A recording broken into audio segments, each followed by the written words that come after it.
Remember, interest groups are everywhere.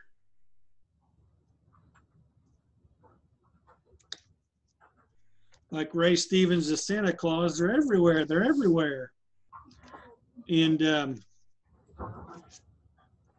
I don't know if I shared this number with you. You guys can see this, the slides now? Yes. Okay. There are upwards to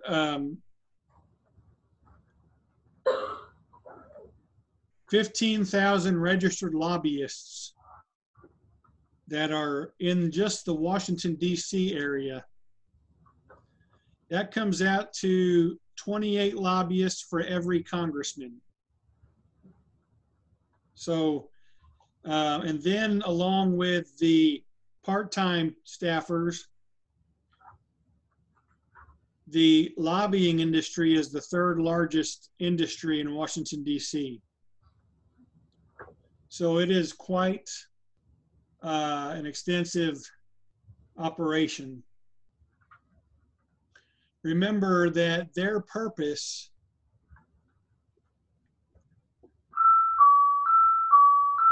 Elijah, back to the office, please. Their purpose is to influence government and especially their policies. They are one of the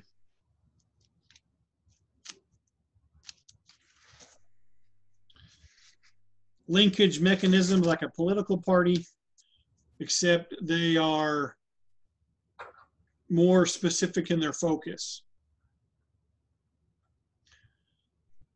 I briefly mentioned that one of the things they do is lobbying, and we're going to cover lobbying today and Wednesday.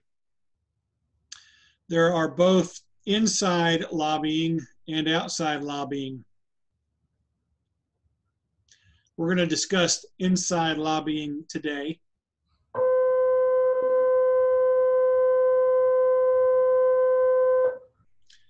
I know you'll be greatly disappointed to hear this, but we might get done a little bit early.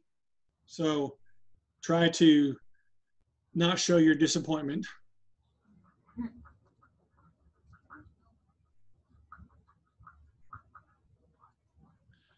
One of the best scenes in the Dead Poets Society movie is Charlie, one of the groups, one of the members of the group. He's kind of the rebellious one. And during chapel service, he has a telephone that goes off while the headmaster is speaking. And finally he answers it. Everybody's looking around. And he said, this is so-and-so preparatory school. And then he holds the telephone up to the headmaster and says, "Headmaster, it's God. He thinks we should let girls into the school." And everybody laughs, and you know, it's a big deal. And he gets swats. You guys know what swats are? They probably don't do that anymore, but we used to call them licks. And that night, he's back in his dorm, and all the guys are around him asking about it. And Mr. Keating comes in, and he said, "Man, that was really stupid." And Charlie's like, "What do you mean? I thought you'd like that." He said, "No." He said, "I don't want you to get kicked out." He said, "You know, you got to be careful what you do." And Charlie was like, "Well, give me one good reason why I would want to stay in school." And he said, "Well, if for no other reason than to get to attend my class." So I'm sorry that you all will probably get a shortened class today. I know how much you enjoy it. Then Mr. Keating walks out and says, "Call from God." Now, a collect call from God, that would have been gutsy. Okay, now that I've had my laugh to make me laugh, inside lobbying is what we want to focus on today, where the lobbyists have direct contact with congressmen and other people who make policy in government.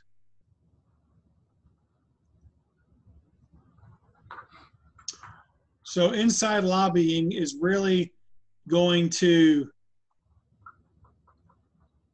embody this definition of lobbying. It's any activity in which a group pressures legislatures and influences the process to get policy passed.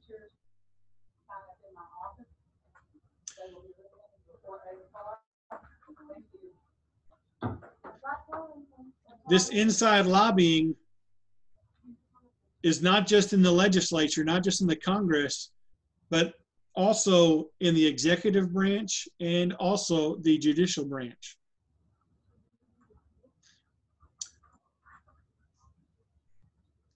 And while there are close to 15,000 lobbyists in Washington, D.C., many of the major lobbying groups, the large ones like the U.S. Chamber of Commerce or the National Rifle Association, they have their own offices in Washington, D.C. Let me move this one. That's in the wrong spot.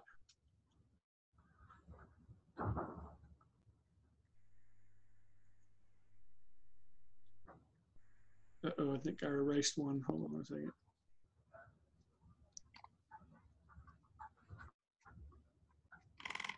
Nope, I didn't. Okay, so what are the ways that lobbyists influence our legislatures? And it looks like there's a few slides that I'll have to add, but I will get those added before I post these slides today. So you have to take good notes on these parts right now. To be effective lobbyists, and especially when it comes to inside lobbying, you have to be, you have to have all your ducks in a row, so to speak, concerning information.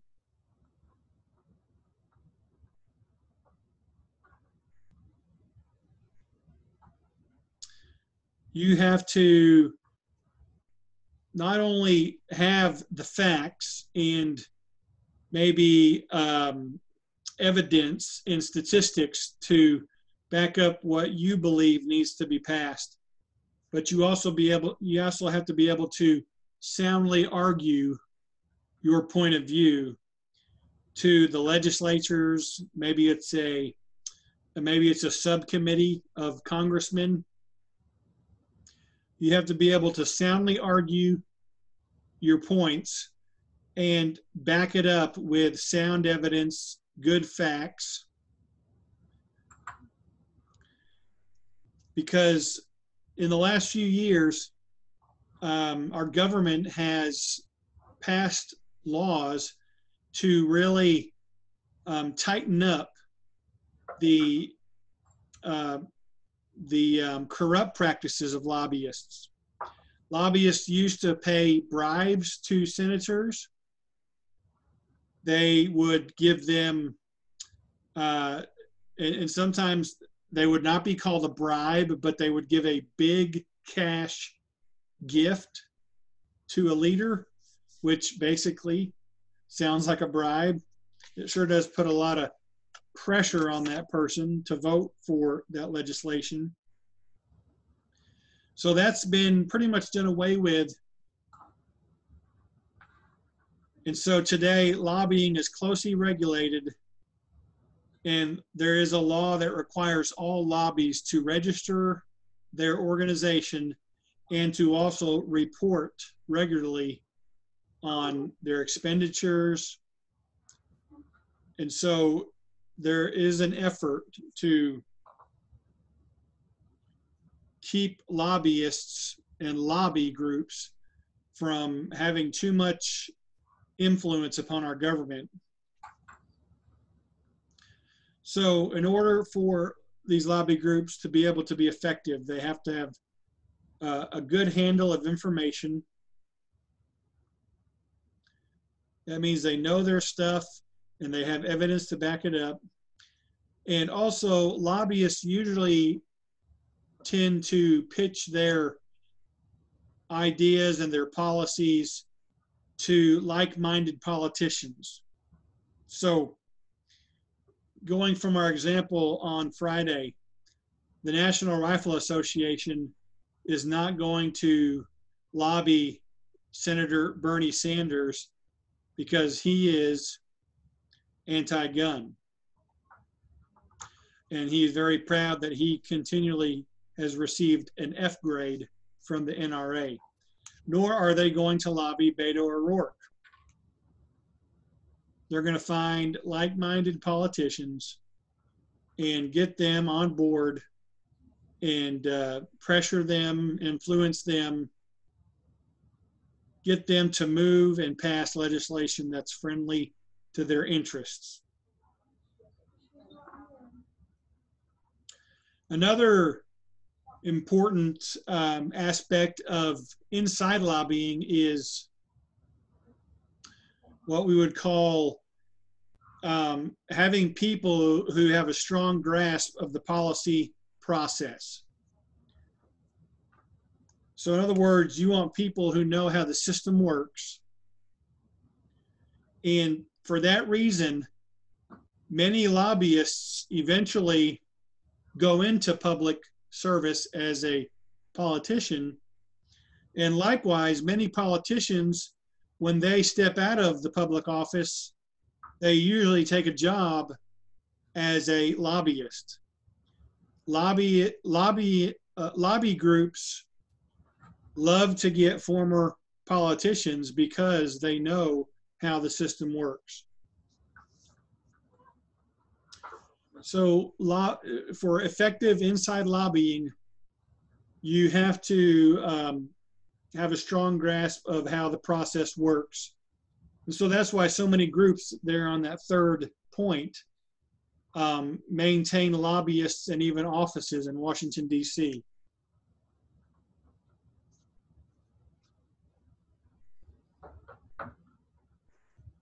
And then, anyone want to guess what a third vital component is to inside lobbying?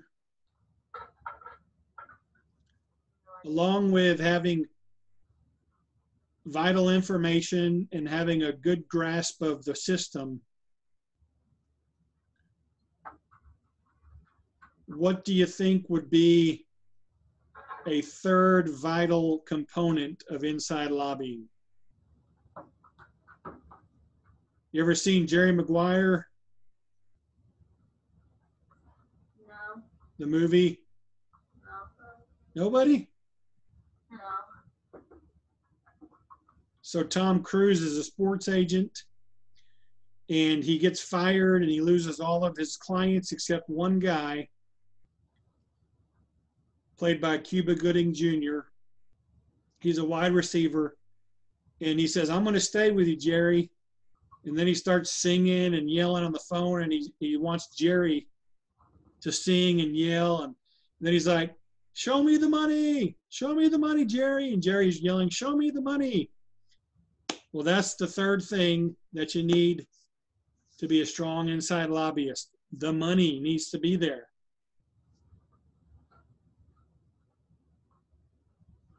And you got to have lots of it. If you're going to have an office in Washington, D.C., if you're going to have a professional staff, if you're going to have a public relations specialist, you've got to have money. My high school history teacher, who was a coach, but he knew his stuff too, he said, "Money is what makes the world go round." And how right he is. So if you're going to have 15,000 lobbyists in Washington, D.C., along with an office, and you're going to have many part-time staff, along with professional staff and public relations specialists, and you're going to give gifts to senators and leaders, you have to have money. Now, 10 years ago, so no telling how much it is in 2019, but in 2009, the lobbying industry spent $3.47 billion, which one organization figured out that if you do the math, that was like spending $1.3 million an hour every time Congress met, or for the whole time that Congress met in 2009, it was like 2,600 hours. So they spent $1.3 million an hour to influence politicians. So these three things basically fall under the umbrella of getting access to public officials. It's page 261 of your textbook. In order to have access to politicians, you have to have your information, you have to know how the system works, and you have to have money. Questions?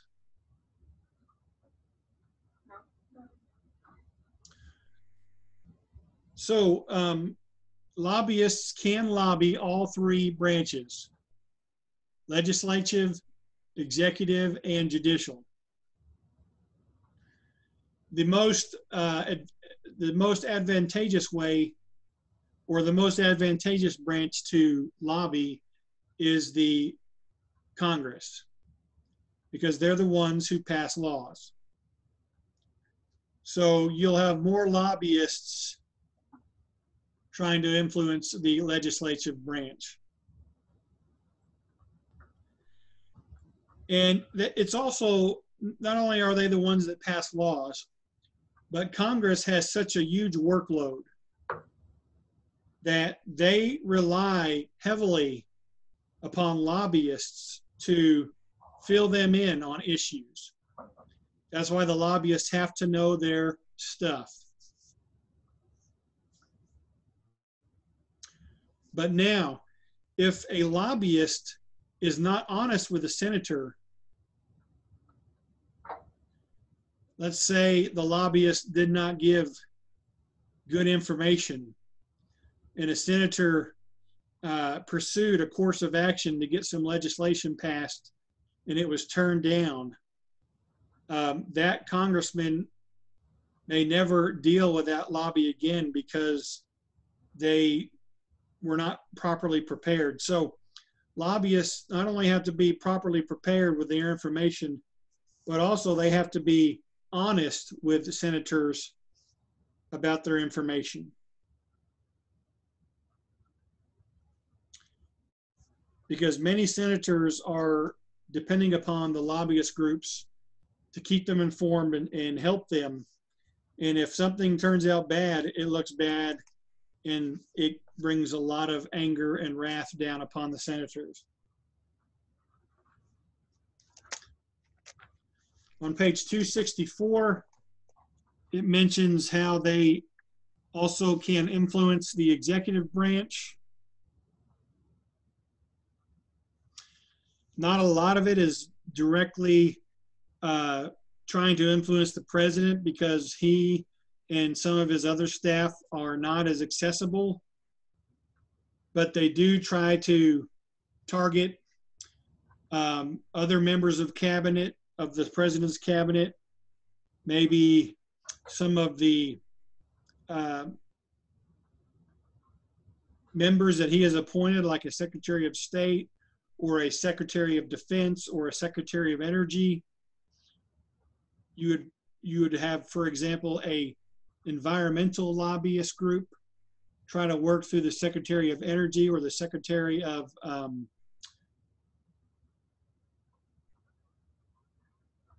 maybe Secretary of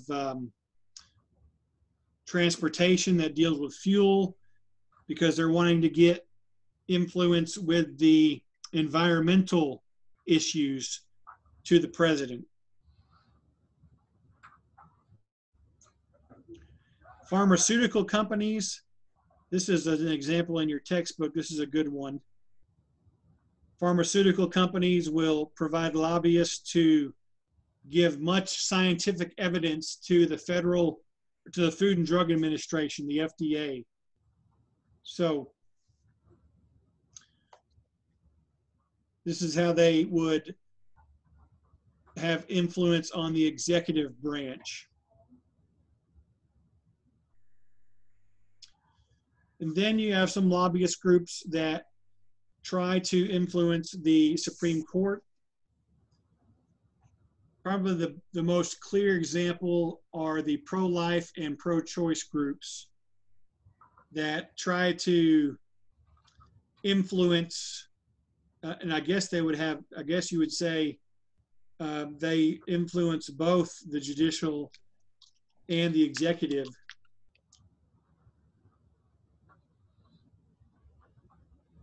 Because if a president, like last year, for example, President Trump nominating Brett Kavanaugh to be the next Supreme Court judge, pro-life groups are going to try to influence the president to nominate Kavanaugh or other pro-life judges. The pro-choice groups are going to lobby the Democrats to not let Kavanaugh get elected or get confirmed, and that's exactly what happened. So lobbyist groups that try to influence the judiciary in what I would say are very volatile issues. Also, lobbyists use lawsuits to either stop legislation or get legislation passed. The ACLU is a group that uses a lot of legal action.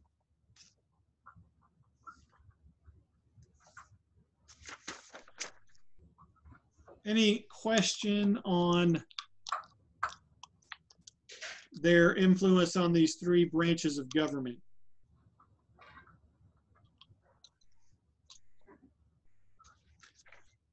Last thing we want to cover begins on page 265, and this deals with the what's called webs of influence concerning policy process or policy processes.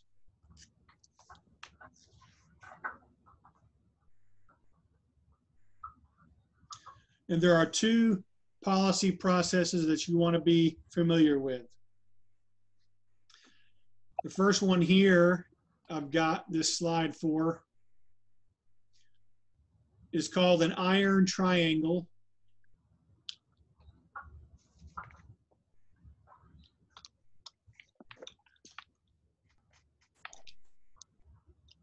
And an iron triangle is made up of, and there's also a triangle in your book on page 267, but you'll have a bureaucratic group. This may be a government agency like the Environmental Protection Agency, or the what was the one I just mentioned? Can't even remember. The Food and Drug Administration. So you'll have that group here, and then you'll have some senators or maybe a committee. Let's use the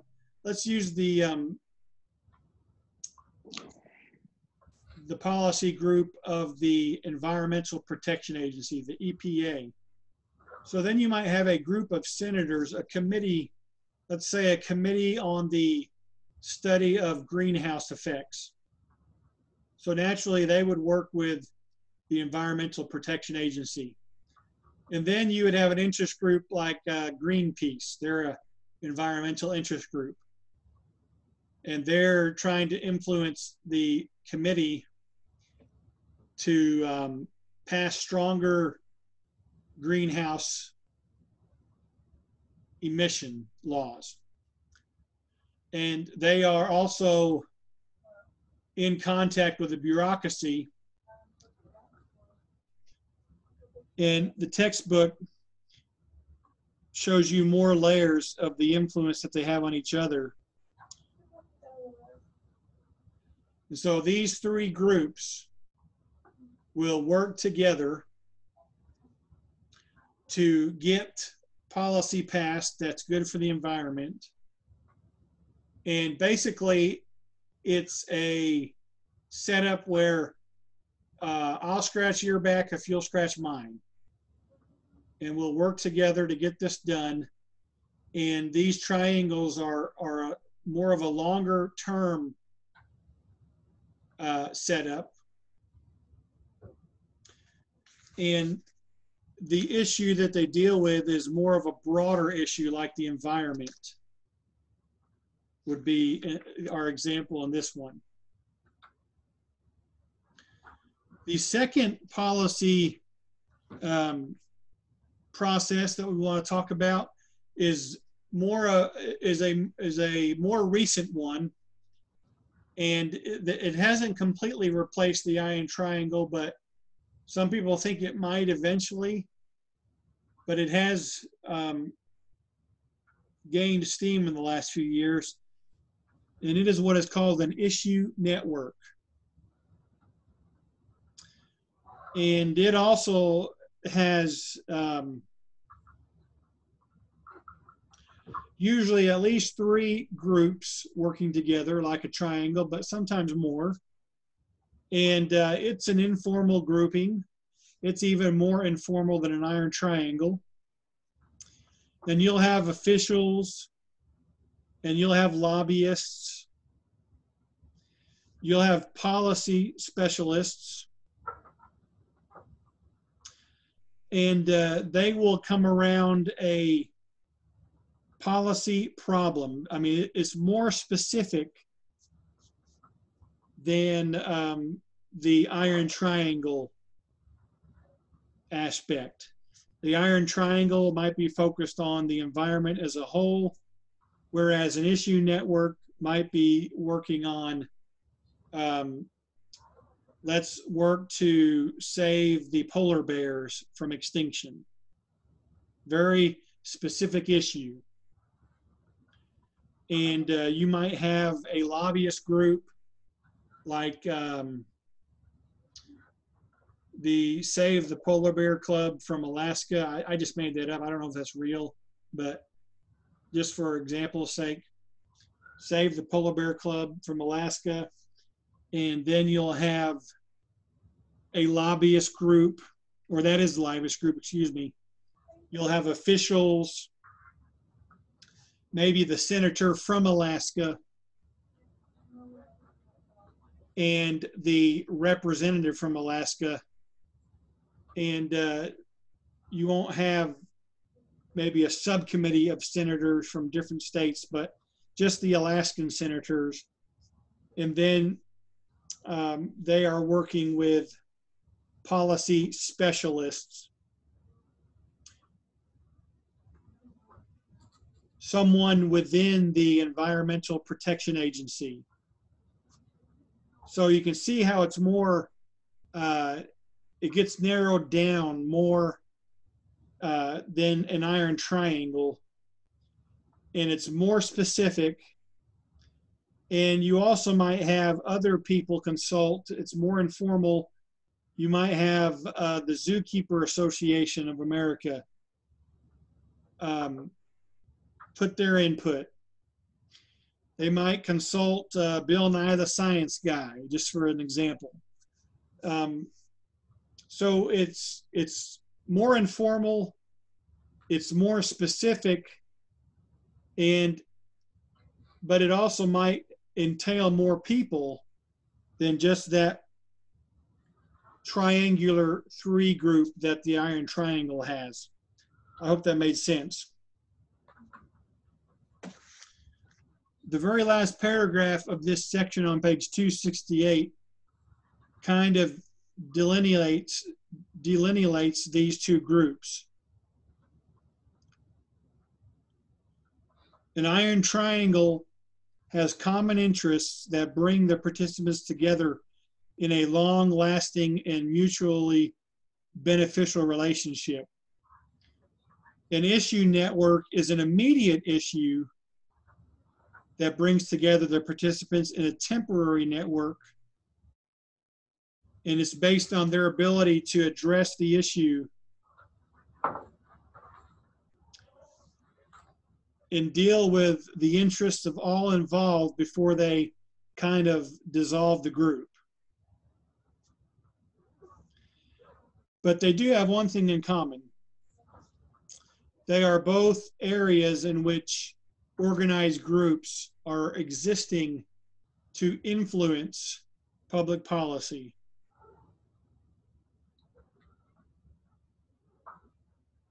And they may consider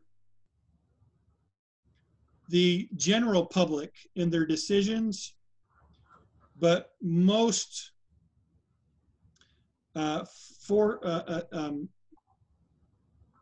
first and foremost is that they are taking into consideration the interests of the people that are in these groups. Does that make sense? Yeah. Okay. So I'll get these up today, and Wednesday we will look at outside lobbying and see how it's different than the direct touch and influence that lobbyists have with politicians inside lobbying. Any other questions? Both schools are in on Friday, Yeah. Should having class? Okay. All right, we'll see you Wednesday. be. Bye. Bye. Yes, sir. Yeah. Do you have something, Joshua?